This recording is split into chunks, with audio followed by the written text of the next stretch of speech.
Okay, so this is HRC beta. This is the updated version of Hold'em Resources Calculator. It's significantly better than Hold'em Resources Calculator and other pre-flop solvers. And the most significant difference is it takes post-flop equity realization into account. And what I mean by that is that if we're analyzing just for the only options are shove or fold, then we just work out which hands are profitable shoves based on the calling ranges. And if we know the shoving range, we can work out which hands have the correct equity, since we're all in before the flop. But for more complicated hands where we're considering other options like limping or raising different amounts, then sometimes we won't be all in post-flop. And we have to take post-flop equity realization into account. What post-flop equity realization means is that, let's say a hand has 40% equity against another player's range. That means that if you're all in against that player, or if it gets checked down to the river, you'll win 40% of the time. But if you're not all in, some hands will actually win more than 40% of the time, and some hands will win less than 40% of the time.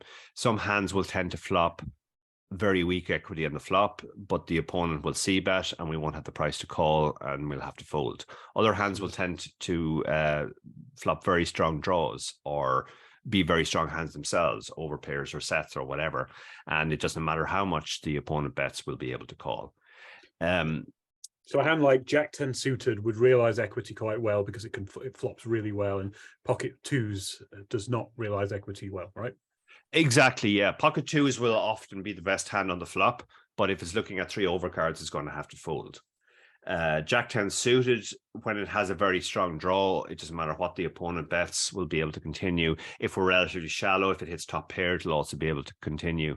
There will still be times when Jack 10 suited has to fold away some equity, but there will be other times where Jack 10 suited can call and then will hit and will win more.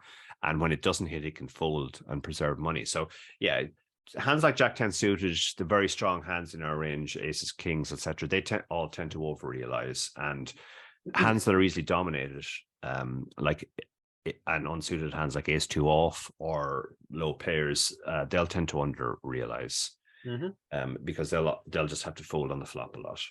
So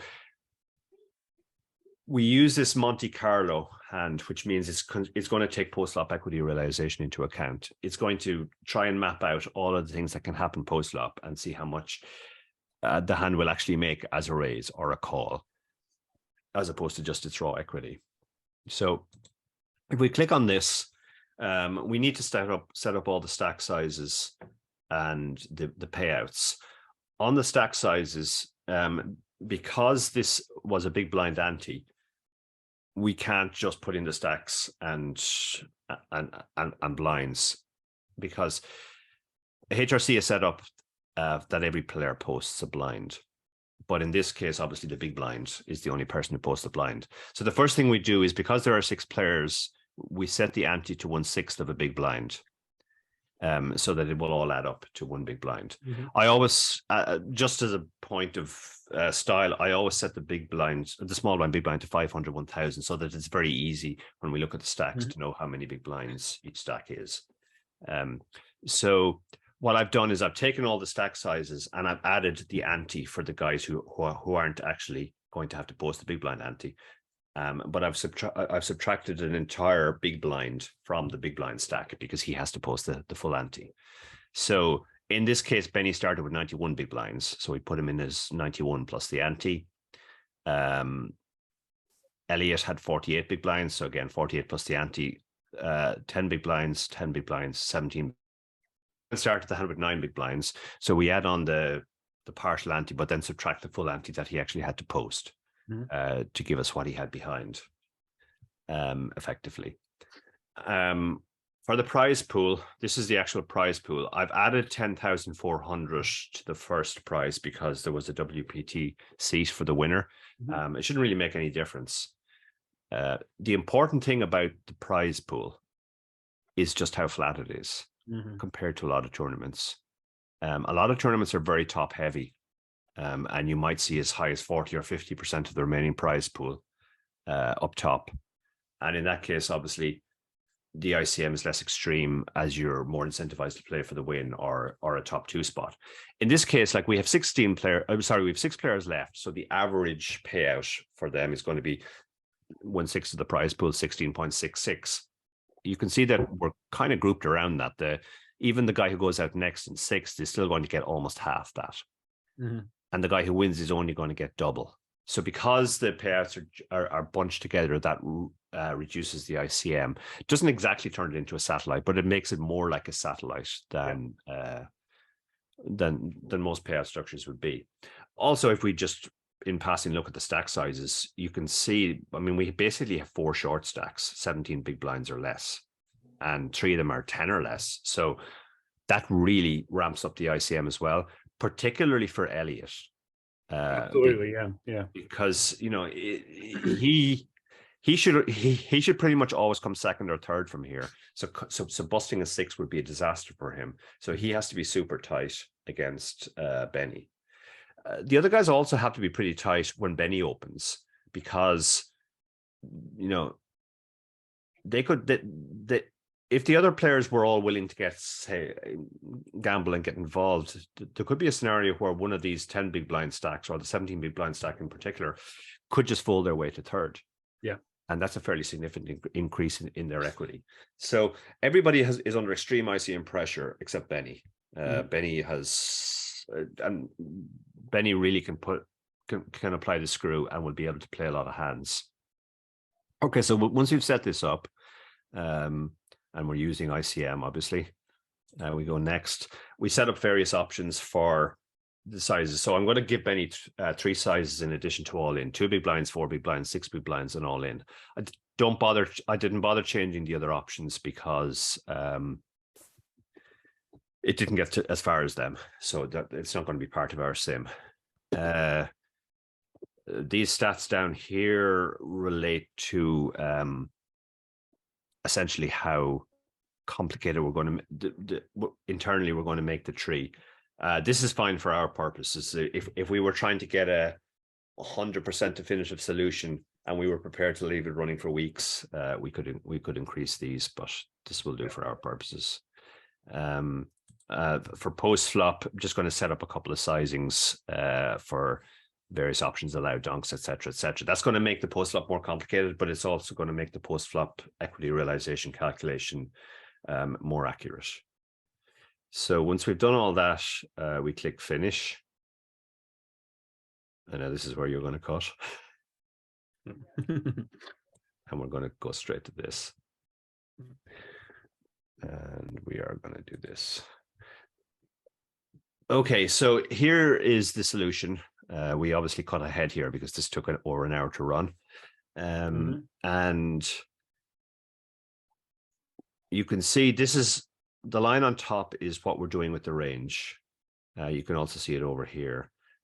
And basically the solver is just splitting between min raising or raising all in. So that's the solver has completely disregarded what we suggested before we ran the solve, that the optimal thing to do would be to raise big, because it's effectively the same as shoving without the risk. Yeah, agreed. Yeah.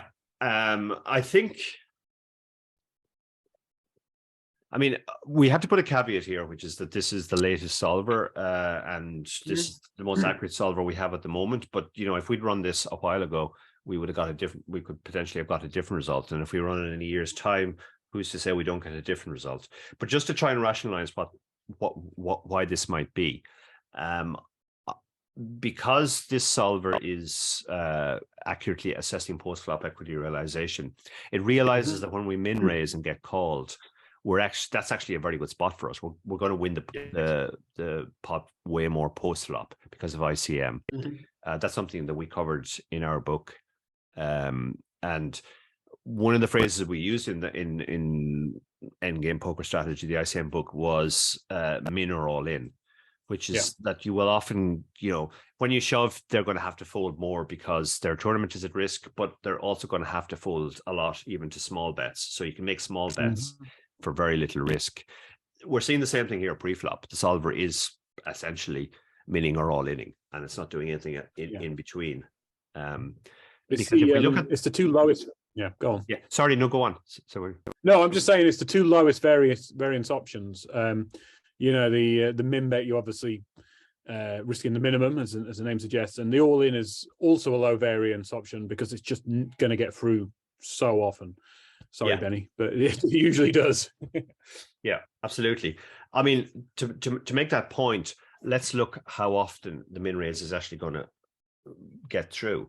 When Benny min raises, Elliott is folding 86%, more than 86% of the time.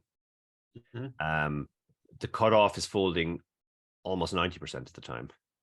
The button is folding almost 90% of the time. The small blind is folding more than 90% of the time. And even the big blind, who's getting an amazing price, 2-1, is folding 2/3 of the time. So this min raise is just going to get through a lot. And you can see it's already printing based on that, which is why Benny can open so many weak hands.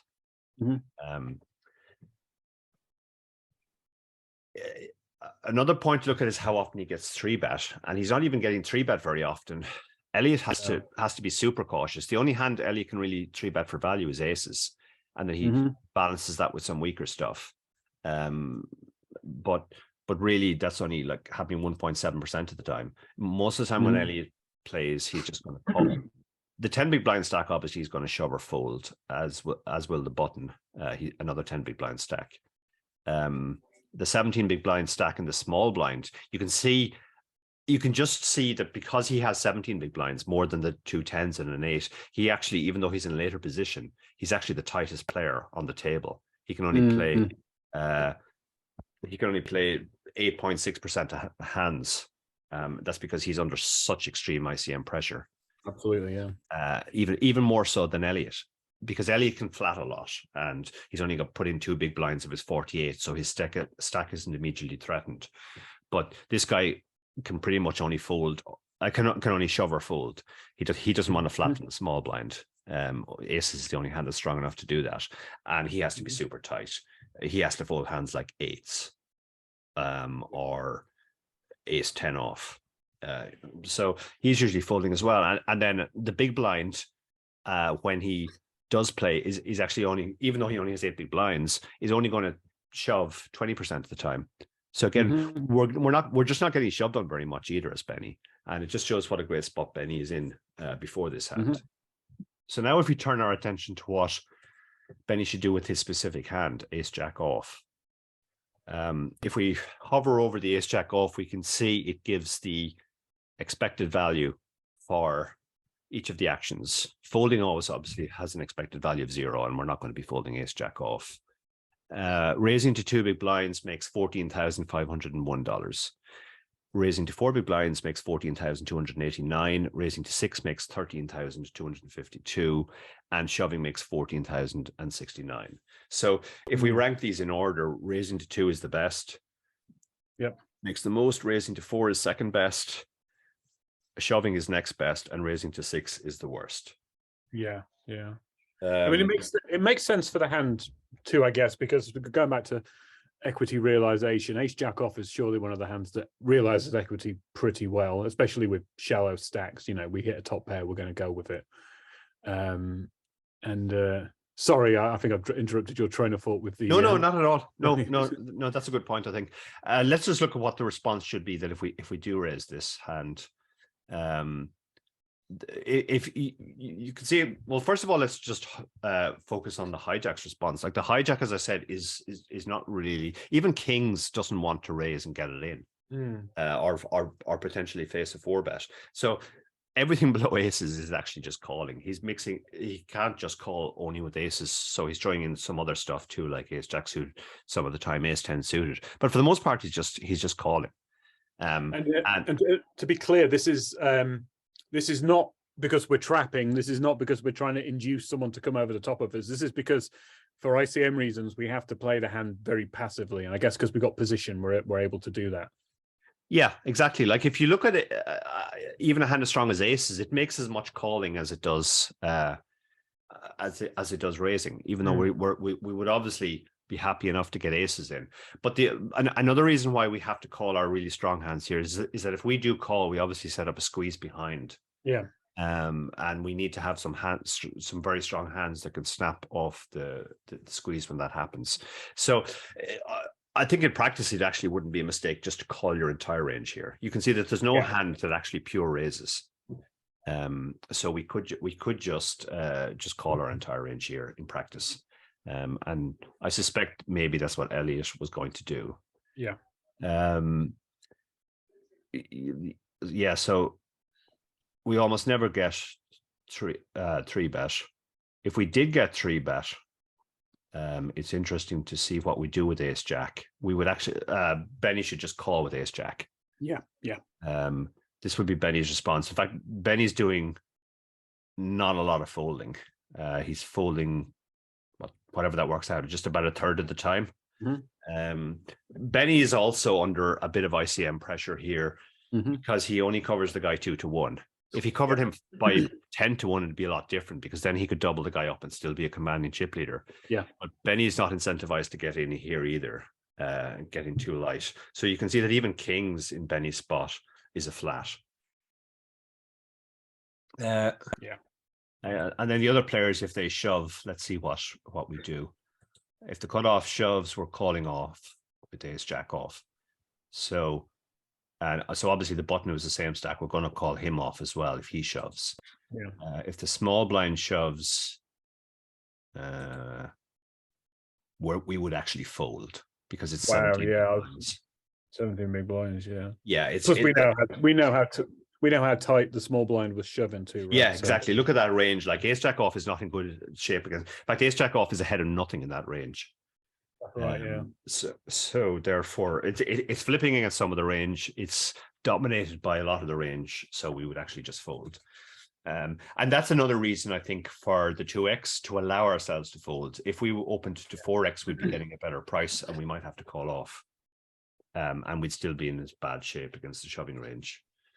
So, yeah. So I think it's fairly clear that the min is the best option here.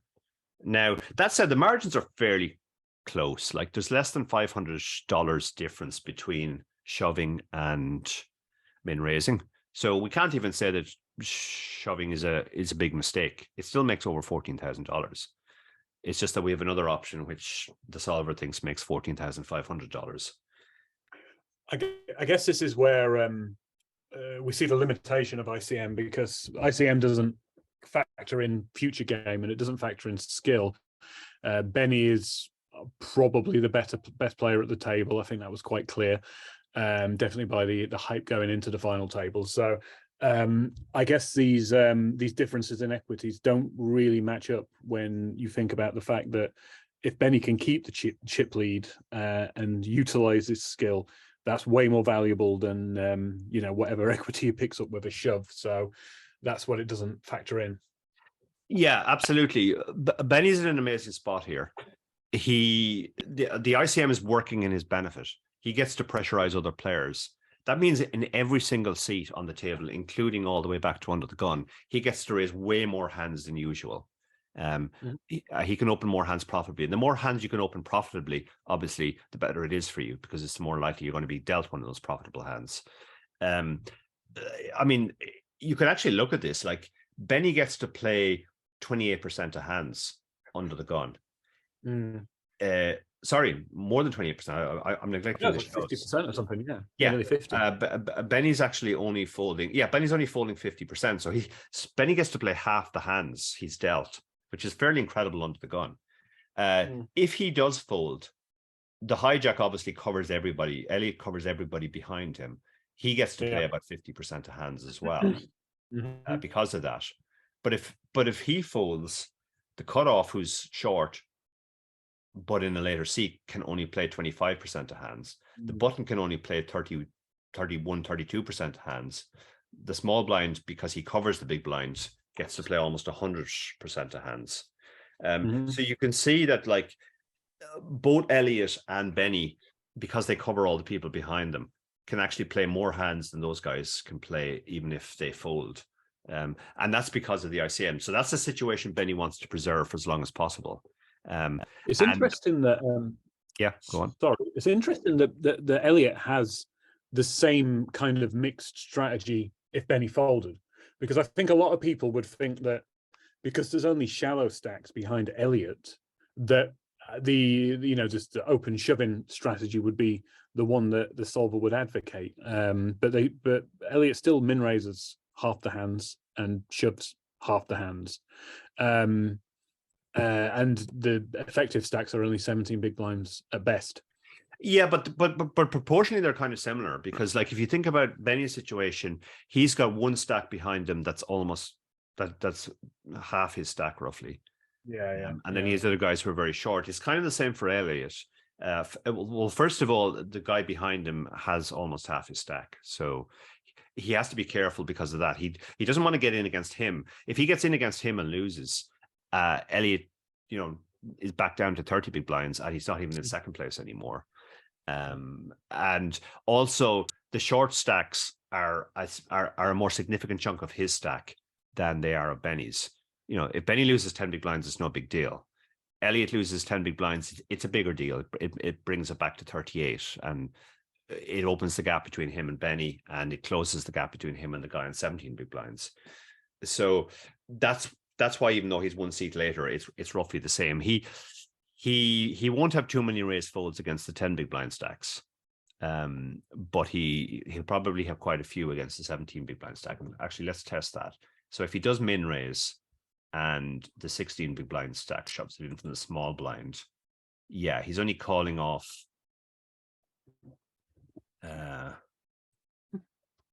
he's folding 82% of the time. No, sorry, that's the big blind. Let me go back.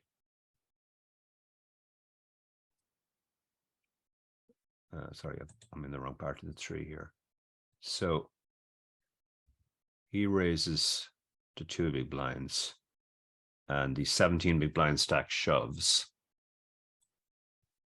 And he is folding most of the time. He's only calling off with about 20% of his range. Pretty much the same range that that Benny was. Yeah. Whereas, let's say the big blind shoves on him. Well, you see, he's still folding almost half the time, which is interesting. That's probably more than most people think. But that's because the big blind is actually going to be fairly tight there. So when we have the big blind is going to complete with all the mediocre hands. Yeah, exactly. So when we have these kind of hands, like just junk, like King 8 off or Jack 5 suited, we'll actually just go ahead and fold. Yeah. But again, like we're not getting shoved on that much. In the same way that we saw that people are not going to play that back against Benny too much. The 4 guys behind him who are shorter are all kind of incentivized to just fold and hope somebody else gets it in against. Yeah. So the min raise will work quite a lot. Mm-hmm. So solver output here is fairly clear that it prefers the min raise, and it doesn't like 4x or 6x. Although 4x is almost the same EV, so 4x would achieve. In practice, 4x might be better if the players adjust badly to it.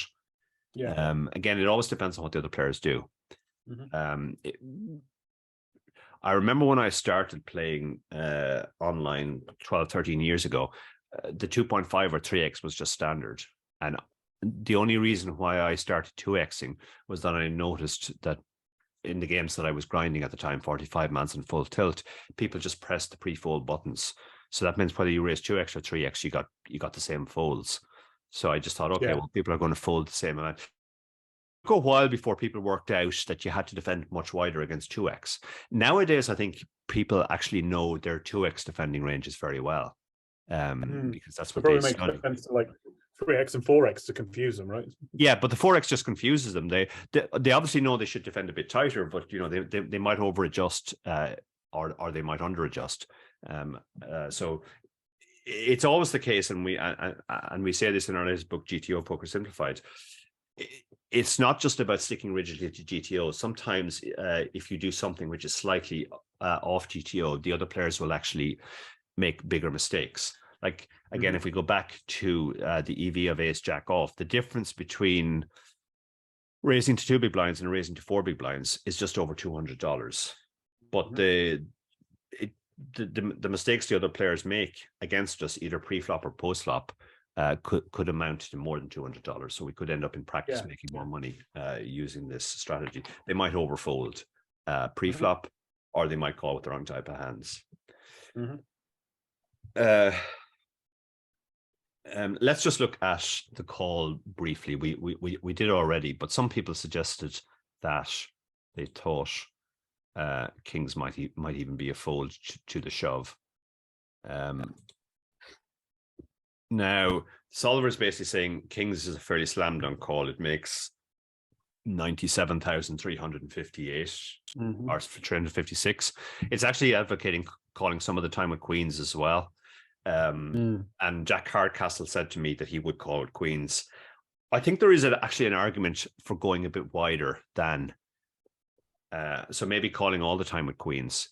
The argument Jack put forward was that we're pretty much always going to be ahead, and if we do a hold, the stacks flip, and now we're going to win the tournament nearly always. We're in the same situation that Benny was before, and this is why I meant to say earlier when we were looking at the shove. This is why even if the shove was more profitable, I wouldn't take the shove in practice in Benny's spot. As a player who's perceived to be the best player at the table with the chip lead, you're going to win nearly always.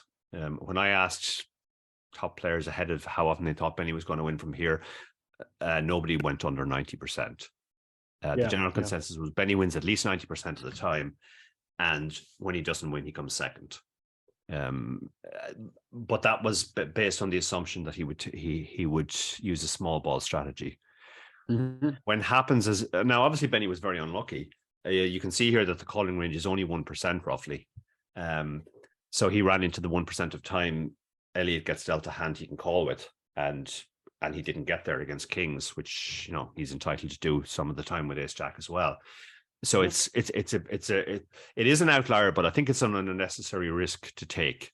I wrote a piece on this for Vegas Slots Online, in which I said that it's a bit like betting on 35 of the 36 numbers on a roulette wheel. Most of the time you'll win a small amount, but the one time you don't win, it's fairly catastrophic. So I think kind of the same logic applies here. Benny should be able to cruise to victory without taking any big risks. What this did is it flipped the situations completely. Actually, Benny is in a worse spot than Elliott was at the start, because Elliott had direct position on him. Yeah. Also, but going back to the skill element of, if Elliott, he's a relatively new player, and if he is to concede that Benny is the better overall player, it's probably worth taking a minor equity gamble with a hand that's going to be strong, because it's that's your best opportunity to win 48 blinds of the best player at the table, right? Yeah, that's a very good point. If it was close, I think we could advocate. Queens is obviously close since it's doing it some of the time and not doing it some of the time. If we look at ace king suited, you can see that ace king suited would actually lose 145,000 at equilibrium. I think that's too big of a loss to take. And somebody told me that actually Elliott correctly folded ace king due to ICM with about 10 players left. Yeah. So clearly Elliott was very ICM aware.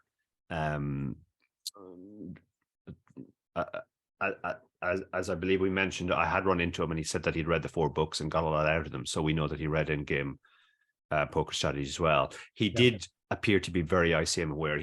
He also made a very marginal but correct call with ace queen with 7 players left. So it seems to me Elliott was very well versed in ICM. He also executed really well on the day. A lot of people would get scared in this spot and pretend they don't have kings and just fold.